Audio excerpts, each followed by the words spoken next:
What's going on, everybody? This Afro think tank. Light-skinned man got something to say to leftist European Americans, okay? Leftist European Americans, they pretend like they have an issue with racism and institutionalized racism, yet they uphold the part that benefits them. And the thing is, black people are starting to figure that shit out. And because of that, that's why you have so many African Americans who are now saying F the Democratic Party. You see, I'm not naive to not see that. Even though all of black people's political power lies within the Democratic Party, within the progressive portion of the Democratic Party. But see, the rest of you Democrats, you centrists, you neoliberals, you liberals, right? And you conservative Democrats, you may have something against the overt racism. You have something against the outwardly presenting racism, right? But you have no problem with the institutionalized portion of racism that benefits you. You still disregard your greatest voting bloc and the needs of your greatest voting bloc. You still do not take seriously the need for reparations for African Americans. You blow it off like it's just something, even though all of your wealth, the entire wealth of the American system is built off African Americans. But you conveniently disregard it because it will somehow inconvenience you. And there's some light-skinned brothers out there. I'm gonna start calling the good white folks light-skinned, because that's what they are, because I know a lot of people don't know this. All right, peep this. Everybody on the planet is brown. Don't tell nobody. Okay? So, those light-skinned brothers and sisters who realize that white is a political construct meant to uphold white supremacy. It's not an actual thing. Okay? Those guys coming over here to the human category, the melanated people.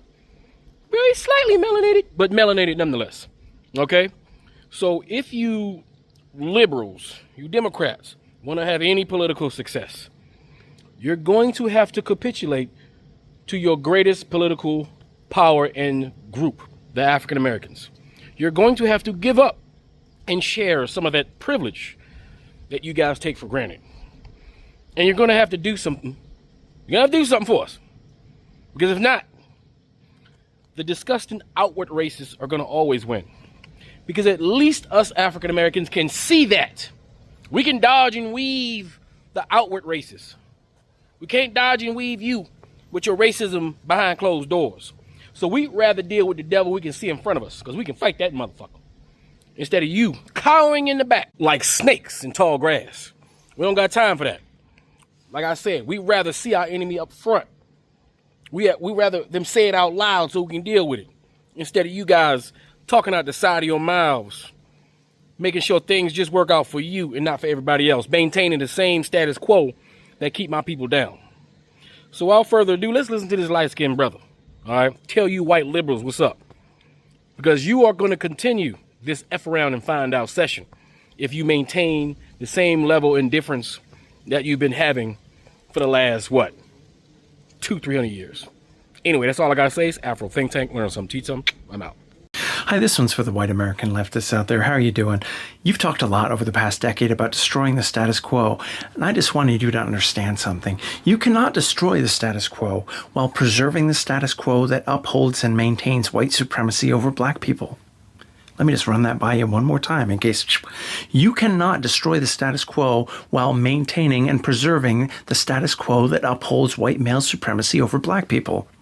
You cannot, for all you people who say that there's no race war, just a class war, there's no left and right, there's just up and down class war, you cannot decouple economic inequality and racial inequality in a country that was founded and built on the slave labor of black people. One more time for the people in the back. You cannot decouple the economic inequality and the racial inequality in a country that was founded and built on the slave labor of black people. The economic inequality is a prerequisite to institutionalizing the racial inequality. that's why you will always fail.